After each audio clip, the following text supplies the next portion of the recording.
Hey everyone, this is Christopher Luxon, the former CEO of Air New Zealand. This is John Lee Dumas, the founder and host of Entrepreneurs on Fire. This is Tracy Ibarra. I'm in Executive Solutions at Dell Technologies. This is Travis Chappell, founder of Build Your Network. If you are wanting to learn how to embrace change, to navigate through disruption as a leader, then listen to the Leadership is Changing podcast. The Leadership is Changing podcast.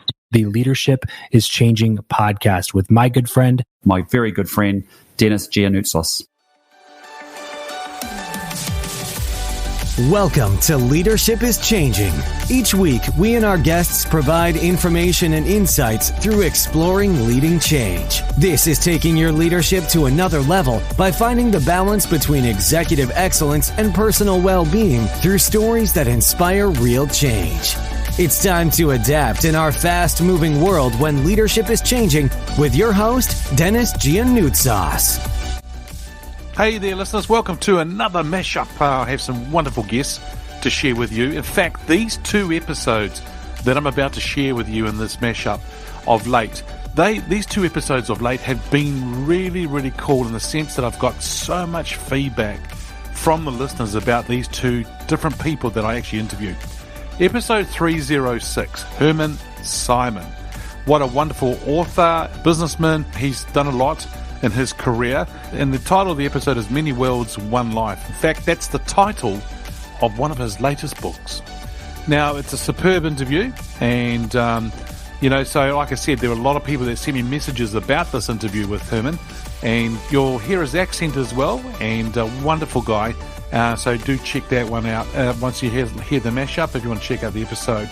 And 308 is the other episode from Peter Hopwood. Now it's creating the connection when speaking.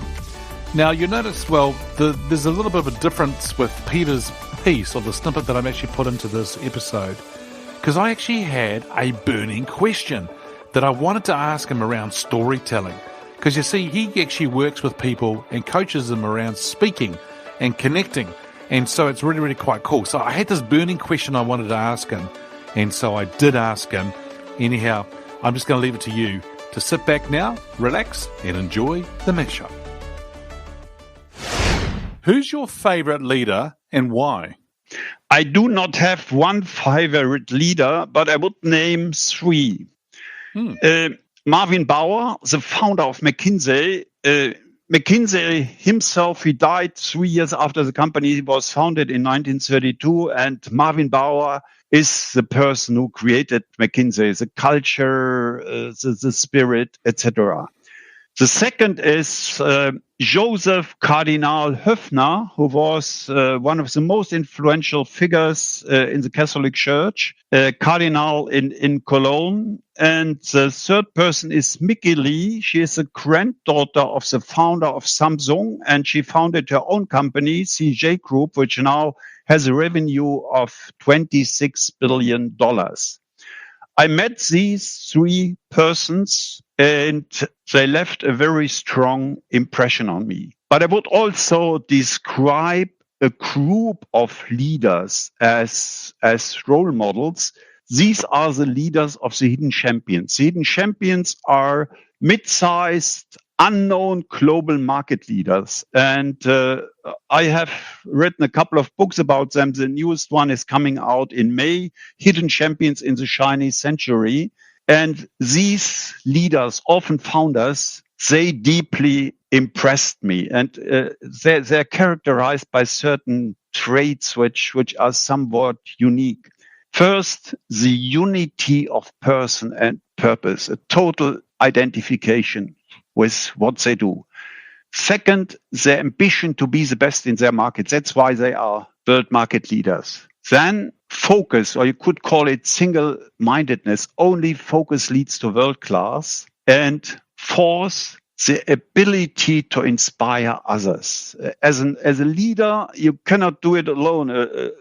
An artist, a painter, an author can become world famous on his or her own, not a leader or an entrepreneur. And this ability to inspire others, I take that back to St. Augustine of Hippo. He said, the fire which burns in you, you must ignite in others. So this is the world of the leaders who deeply impressed me. I also met many famous leaders. I met Bill Clinton. I met Mikhail Gorbachev and hundreds of leaders of large corporations. They impressed me much less than the people I just described. Interesting, isn't it? So we've got world leaders and so forth, but those who really impressed you were the ones who are the hidden champions. And I love the different areas you talked about: unity of purpose, the ambition to be the best in their own market, and then what they do in their industry and so forth. Focus, which leads on to world class, and of course the ability to inspire others. That's brilliant. I think that's wonderful attributes or things for them to have. But you actually you took that from that, which is really great. And I love that.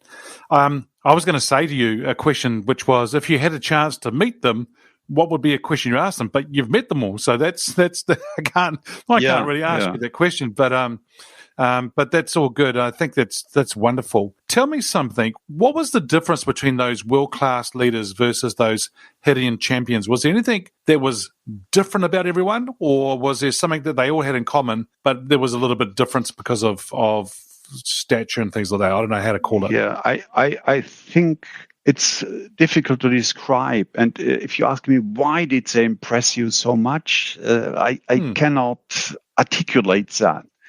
But I think the true difference is in the core.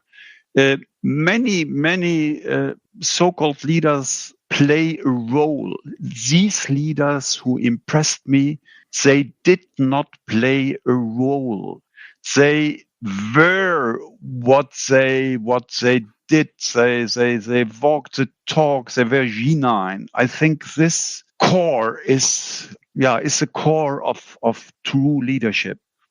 So that's, for instance, expressed in the unity of person and purpose, the total identification with what they do, and that creates vis-a-vis the employees or vis-a-vis other people a huge credibility. They don't talk much, but they convince through what they are. For instance, I had invited the Cardinal of Cologne, which I mentioned, a big conference which we did in the 80s on business and the church.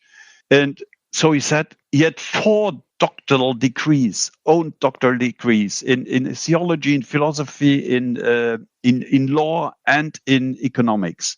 So he said, no, I don't do it. And it was totally clear for me that there was no discussion. But then he recommended a cardinal from the Vatican, who was also an expert who gave the speech at this conference. This, they say something, and it's solid, it's like a rock. Strange experiences. Wow, fantastic. I was going to say to you before, I think a lot of it is that they're very influential people, but also they become the leader rather than playing the role of the leader, as you were saying. That's good. Wonderful.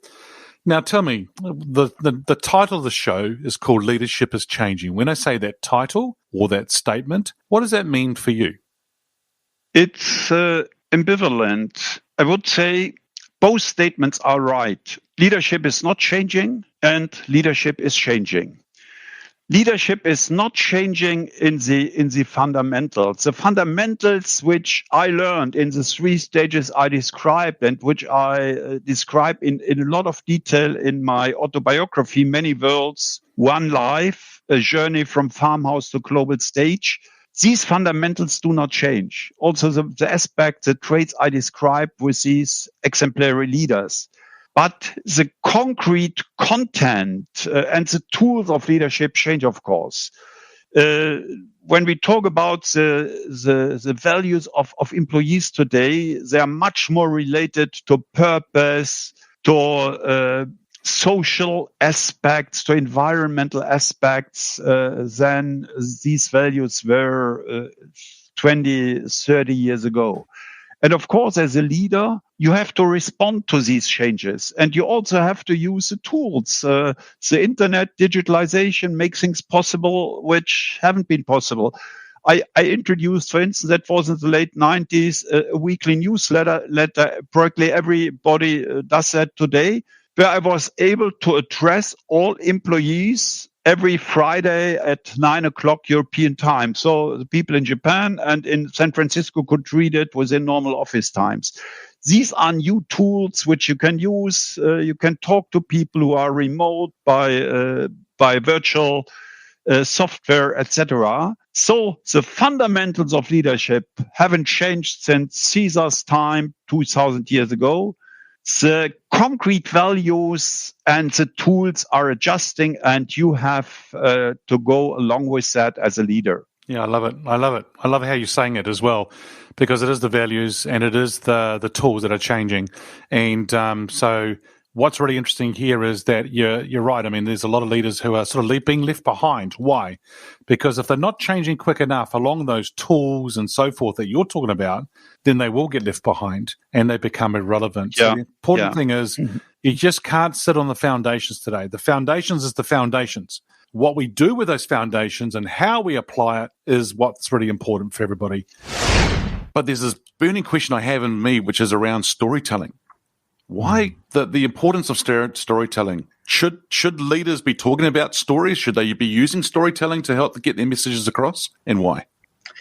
The answer to that is yes, definitely. So storytelling, again, when we think of storytelling, for a lot of us, we think of this kind of like epic adventures, rags to riches, a story, start of a story, a hero, a hero's journey, and then at the end of the day, it's all like wow. And try to sort of put that to the side and think of storytelling as simply moments of emotion plus a lesson. So moments of emotion plus a lesson, right? Because stories, that's all what stories are. It's moments of emotions that we've all felt and can all relate to, right? So we think about gossip, right? So two people, my ex-wife and are you married? You're married? Okay, I have to imagine that, but two women coming, it doesn't have to be two women, anybody, friends coming together for a coffee, telling each other a story, stuff that has happened over the last week or so,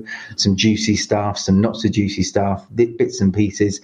That's all storytelling, right? Because it's the intrigue that we have as humans to know, to listen to emotions, moments of emotion and what they mean, right? So it's happening all the time. Storytelling happens in, celebrity magazines. That somebody has just maybe a celebrity that is now divorcing or a celebrity is now pregnant. Who cares, right? But the people do care because it's emotion. All these emotions, like all emotions that all adults feel, we can relate to, right? We can all relate to those emotions because most of us, nearly all of us, have gone through emotions, right? So fear, rejection, excitement, joy, sadness, all the others as well, right? Yeah. So when we talk about those things, we can straight away imagine what it feels like to be there or feels like to experience that, right? And then at the end of it, a lesson, some kind of like, okay, well, what does this mean, right? So that essentially is what storytelling is. And so if we can use that more, people can listen to us more as well. So it's, again, I said earlier on, unpredictability is good. A story usually is unpredictable. You don't know where it's going. So I can tell you, okay, let me explain to you a little bit about what happened yesterday, right? So I started the day at like this. I went downstairs. So again, I can continue with that, but you don't know where that's going. No. You don't know. And you think it's the truth. We kind of automatically, we don't know. Okay, loads of fake news and loads of manipulation. Naturally, that's happening in the world, in the media. We know that, right?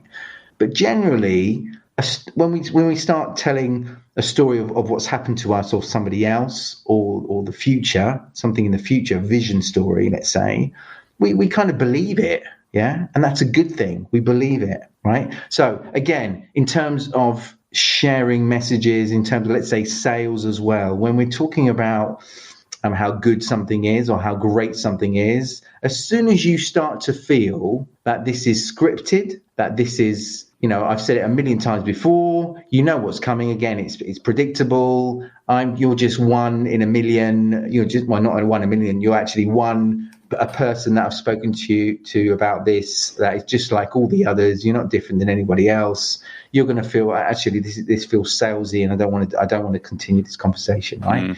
But if let's say I started to share a little bit about what happened to a client of mine, just like similar to you, right?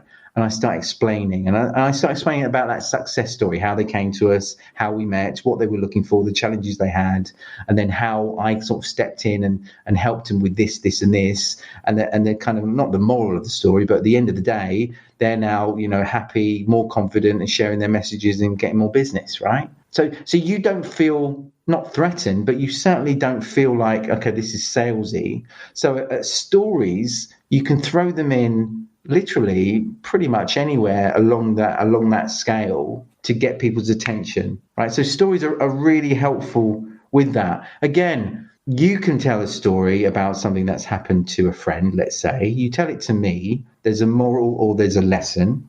If it's a really good one, tomorrow I can, a friend of mine, I can say, listen, I was on this podcast last night and the guy called Dennis, and he told me about this guy and blah, blah, blah, blah, blah, blah, blah, blah. I won't say exactly the same words as you with exactly the same tone and exactly the same phrases, but the moral, the lesson, I'll share that, right? The same thing. So stories are really viral, right? They're really easy to kind of pass on, right? So as a leader with stories, with experiences, as a company with people in that company who have many different experiences, many different clients, let's say, many different success stories, it's always a good idea to kind of come together now and again and almost share those stories internally, so that you've got all these small little, and again, they don't have to be big things or big adventures.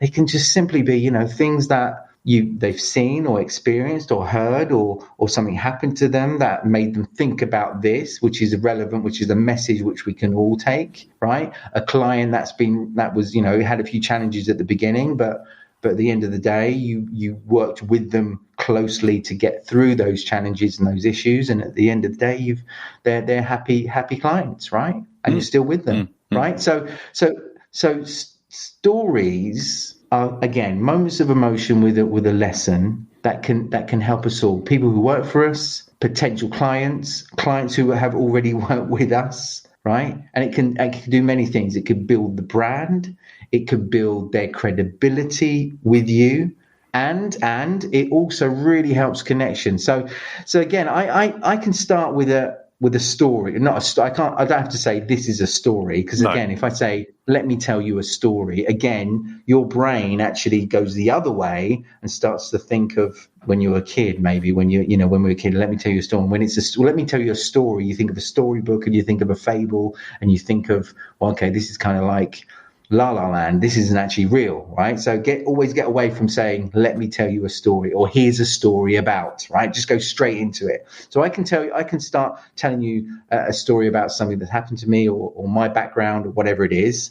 When I do that, you as a listener, again, if we don't know each other, you're more inclined to then open up and share your story, right? So what am I saying here? The more we kind of share stories, to get stories. And when we do that, and when that exchange starts to happen more frequently, what happens? Connection happens stronger. There's a stronger connection, right? Yep. So essentially, stories can help in many, many ways to strengthen that connection, to strengthen the credibility of who you are, your company, and also the services and the value you're providing. So really, yeah, stories are really essential, and often we don't always realize that the power of what they can do. Oh, awesome. Listeners, you could be actually listening to this podcast, whether this episode with myself, with Peter, or other episodes I've got, and you can utilize and say to people, hey, I heard this on an episode the other day on this podcast I was listening to, and that you can use those kind of stories as well. Peter, that's so powerful about storytelling, and I love it. Moments of an emotion, moments of emotion and the lesson. It's the lesson as well that's really, really quite key to actually bring it home for people, for them to actually understand and make it relevant for them. Now, Peter, just a final question I want to ask you. The show here is called Leadership is Changing. When I say that title of the show or that statement, what does that mean for you? Yeah, leadership's changing. I mean, for me, because of the work I do, and because I'm a lot of the time here, looking through this screen, working with leaders, helping them connect more. It is changing. It's still changing. It changed dramatically. Naturally, something came up 22 years ago. We all know what that is, right? So helping leaders really connect better here. And again, it's the same thing. Offline, in the real world, in person, right? These skills that we have or had, these competencies, these communication competencies, right? All well and good. But when it comes to here, when it comes to this, that doesn't mean you can just transfer exactly the same things to this environment, because a lot of the time it doesn't work. One example is with sales leaders, right? So something that I've seen often, and it comes up all the time with the sales teams that I work with, right? So in person, sales teams, sales professionals, really good. They know what they're doing. They've done it for years. They're striving. They have their ups and downs, but they're pretty good, and they consider themselves good sales professionals, right? Because they've got the skills and they've got the know-how. They know those little things, all the little kind of tricks and the little strategies and the techniques, and that's all well and good, and that's cool, right? But when it comes to here, so many doing exactly the same thing, what they do in person, they do it here, and they're finding there's something missing. It's not working. It's not working as well, right? They're not getting as many on those discovery calls. They're not getting as many kind of next conversations down the line, or something that trust, that credibility isn't as, they don't get it as quick perhaps as they would do in person. Right. And it's the other way as well. How some people maybe in person were not particularly great at selling in person. But when it comes to here, because maybe they're focused, they're really aware of how they're showing up. They're really thinking about things like intention, connection, curiosity, right? They're managing to connect better. So the connectors, we can say, if you're a good connector here, that opens up more possibilities to be stronger in whatever competency you have, right? So a stronger connector here, and we're seeing sort of almost like new sales stars, right? New heroes in the sales industry, because they know what they understand that here those other skills are really important. That connection, really showing you're curious, really trying to listening through the screen is not easy, right? But you can do it by showing. You can do it by showing certain signals. Again, people can't see this. You can see this, Dennis, right? So tell me the kind of things that you've noticed that show you that I'm curious and I'm really listening to you. What have you noticed? And share with the listeners. You're almost like leaning into the screen is one thing. The other thing I'm noticing is that your eyes, but also the way that you're looking at me is like you're with intent to know what's going on and listening to me. But then the other one is you will clarify what I've actually said as well, and the nodding, of course, as well, which is really helping. And I think all of that as a combination brings it together nicely for me, that I know that you're with me as I'm saying. You got it. That's it. I want you to be 100% clear of what I'm feeling, or what I want you to feel, right? So I can do many things. Again, with these nonverbals, my nodding, I can do that. I can do this, so you can see. So you see this right now, Dennis. So I've got my finger on my chin, and I'm kind of thinking. So it's sort of showing you that I'm kind of like considering something. Even like folding my arms like this is an indication that I'm kind of thinking about this. Yeah, I'm curious about this. I'm curious to know what you think. Right?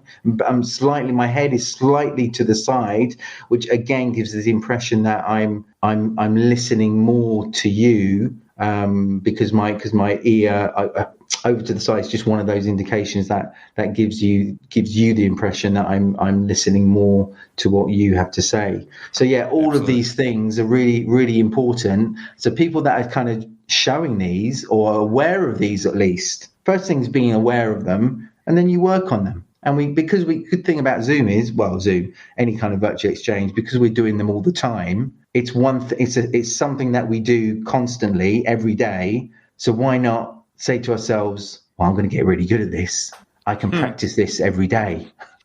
Yeah, I can practice this every day. So small things you do, and you get good at them, and you can see and hear and feel if they're working. You can see and feel from the other person whether these things are actually working or not. So the more you do them, the more you get good at them. So again, it's all about helping these leaders, sales leaders, marketing, whatever department they're in, or even the CEOs, to really be aware and connect more with and feel comfortable, and making others feel comfortable as well.